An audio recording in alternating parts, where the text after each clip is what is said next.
रुक करते हैं खबरों की तरफ। अलवर में राजस्थान परिवहन निगम कानून संयुक्त कर्मचारी फेडरेशन की प्रदेश कार्य समिति की 2 दिवसीय बैठक का आज रविवार को समापन हो गया है। ये कार्य समिति की बैठक बस स्टैंड के पास स्थित जहांगीर धर्मशाला में आयोजित की गई थी और इस बैठक में फेडरेशन की तरफ से किए गए आंदोलन और कार्यक्रमों की समीक्षा की गई है। आय व्यय का ब्यौरा भी प्रस्तुत कर आगामी कार्यक्रम की रूपरेखा तय की गई। मुख्य अतिथि भारतीय परिवहन मजदूर महासंघ के राष्ट्रीय महामंत्री राजू भालेराव ने कहा कि रोडवेज में महिला कर्मचारियों से भेदभाव और साथ ही मंत्रालय कर्मचारियों का भी मातृत्व अवकाश दिया जाता है, लेकिन महिला परिचालकों को मातृत्व अवकाश नहीं मिलना चिंता का विषय है। राजस्थान में काफी समय से रोडवेज में ड्राइवर्स की भर्ती नहीं हुई है। इन मांगों को लेकर रोडवेज कर्मचारियों को आंदोलन के लिए तैयार रहना होगा। शिक्षा का अधिकार और साथ ही स्वास्थ्य का अधिकार कानून बना हुआ है और उसी तरह से प्रत्येक नागरिक के लिए राइट टू सेफ जर्नी का बनना चाहिए। प्रदेश में 1500 ऐसे सेवानिवृत्त रोडवेज कर्मचारी हैं जिन्हें 22 महीने से ग्रेजुएटी ओवर टाइम की राशि मिलने का इंतजार है। रोडवेज कर्मचारियों को समय पर पेंशन और वेतन देने की मांग को लेकर सरकार पर दबाव बनाया जा रहा है और साथ ही पिछली सरकार ने 398 बसें 5.92 से भी 14.28 से ऊपर प्रति किलोमीटर की दर से अनुबंध पर बसें ली थी और इस कारण 200 करोड़ रुपए का भ्रष्टाचार हुआ। फेडरेशन का 16वां प्रदेश अधिवेशन दिसंबर से अजमेर में होगा।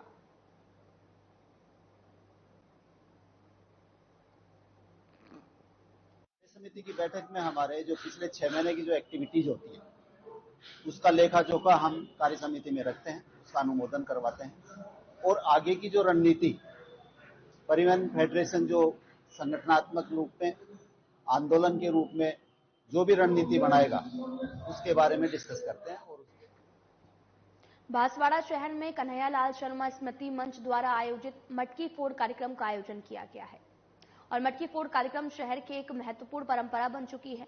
साथ ही कुशलबाग मैदान में पिछले 31 सालों से लगातार जन्माष्टमी की शाम को इस कार्यक्रम का आयोजन किया जाता है। इस आयोजन में शहर के कई अखाड़े हिस्सा लेते हैं जो पहले शौर्य प्रदर्शन करते हैं, उसके बाद में मटकी फोड़ का मुख्य कार्यक्रम होता है और ये कार्यक्रम न केवल स्थानीय संस्कृति और परंपराओं को जीवित रखता है बल्कि शहरवासियों को एकजुट करने का भी कार्य करता है।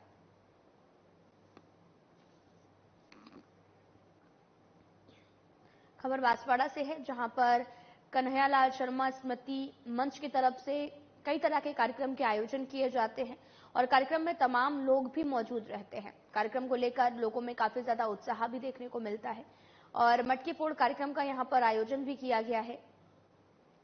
31 सालों से लगातार जन्माष्टमी की शाम को इस कार्यक्रम का आयोजन किया जाता है और इस शहर के कई अखाड़े हिस्सा भी लेते हैं, शौर्य प्रदर्शन करते हैं। उसके बाद में मटकी फोड़ कर मुख्य कार्यक्रम होता है और ये कार्यक्रम न केवल स्थानीय संस्कृति और परंपराओं को जीवित रखता है बल्कि शहरवासियों को एकजुट करने का कार्य करता है।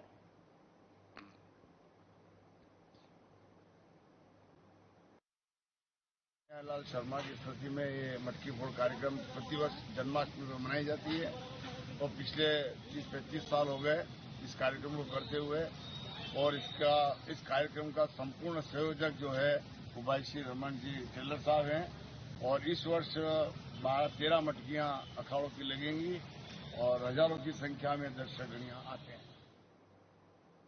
रामदेवरा मेले को लेकर ओसिया में विश्व विख्यात सचवा माता मंदिर के दर्शनों के लिए भारी भीड़ उमड़ रही है। अधिक भीड़ को देखते हुए मंदिर परिसर में मंदिर ट्रस्ट की तरफ से सुरक्षा कर्मियों की पर्याप्त व्यवस्था की गई है ताकि लोगों को किसी तरह की कोई परेशानी का सामना न करना पड़े। लेकिन वहीं कुछ लोग प्रशासन की मौजूदगी नहीं होने से सुरक्षा को लेकर सवाल भी उठा रहे हैं।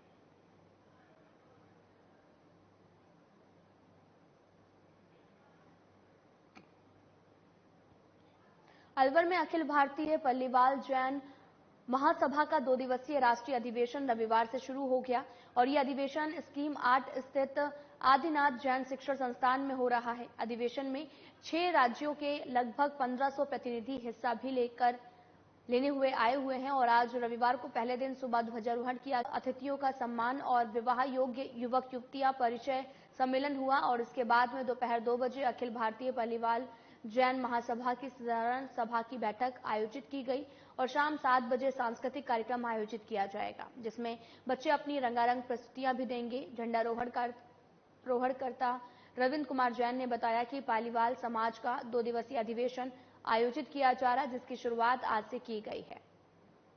उन्होंने कहा कि 10 साल से परिचय सम्मेलन नहीं हो रहा था, लेकिन 2 दिवसीय अधिवेशन में अतिथियों का सम्मान और विवाह योग्य युवक युवती परिचय सम्मेलन हुआ और इस अधिवेशन में तमाम जिले से आए जैन समाज की महिला और पुरुष मौजूद थे।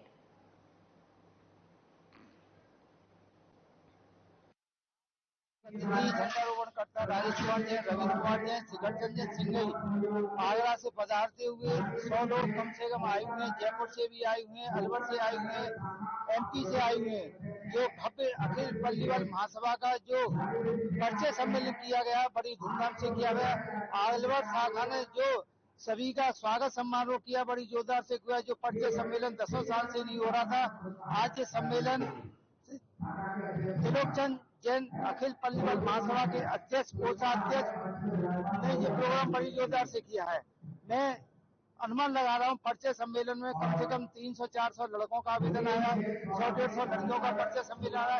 ये कार्यक्रम रामगंज मंडी कोटा जिले के टाकली बांध परियोजना में विस्थापित 7 गांव के निवासियों ने 9 सूत्री मांगों को लेकर धरना प्रदर्शन किया है। गुरुवार को प्रशासनिक अधिकारियों के समझाने के बाद लोगों ने धरना समाप्त कर दिया। साथ ही एसडीएम अनिल कुमार सिंगल और सिंचाई विभाग के अधिकारियों ने ग्रामीणों की उचित मांगों को मान लिया है। इसके बाद ग्रामीणों ने धरना समाप्त कर दिया। साथ ही बुधवार को 7 गांव के निवासियों द्वारा टाकली बांध पर 9 सूत्री मांगों को लेकर धरना दिया जा रहा था, जिसके बाद में प्रशासन ने ग्रामीणों को मनाने का प्रयास भी किया, लेकिन ग्रामीण अपनी मांगों को लेकर धरना स्थल पर डटे रहे हैं। जिसके बाद गुरुवार को अधिकारियों द्वारा समझाने के बाद ग्रामीणों ने धरना समाप्त किया है।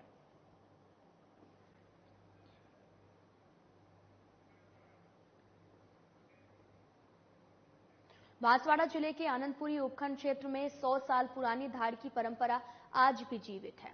हाथों में लाठी और तलवार लिए निकली ये महिलाएं भी बता रही हैं कि हे भगवा बीन, यानी कि अच्छी बारिश नहीं हुई तो सूखा पड़ेगा, खेतों में फसलें सूख जाएंगी, खाने पीने के लिए कुछ नहीं मिलेगा।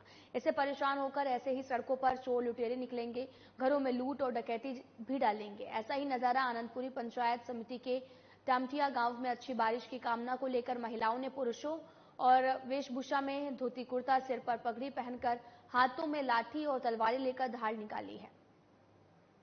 धाड़ का मतलब डकैती डालना होता है। जैसे ही महिलाएं टामटिया गांव से 5 किलोमीटर दूर छाजा तक धाड़ डालने निकली, जिसके बाद में अचानक मौसम बदला और बादल गरजने के साथ मूसलाधार बारिश भी शुरू हो गई। धाड़ के लिए निकली महिलाएं बारिश में भीगती हुई भी नजर आई हैं।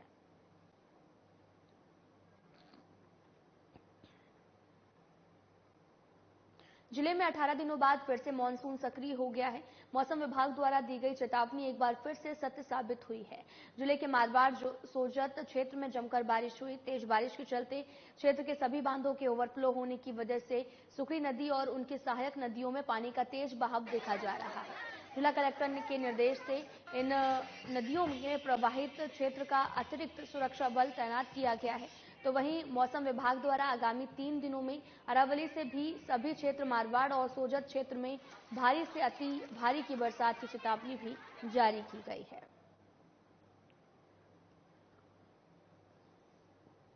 खबर बांसवाड़ा से है, जहां पर आपको बताते चलें कि बारिश से नदियों में उफान बना हुआ है और साथ ही बांधों में तेज बहाव से प्रशासन ने अलर्ट भी जारी किया है।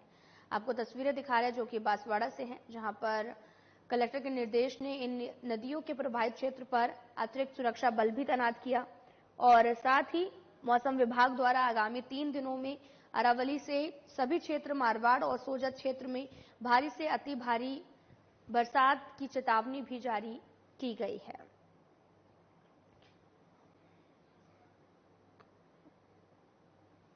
फिलहाल इस वीडियो में इतना ही। नमस्कार।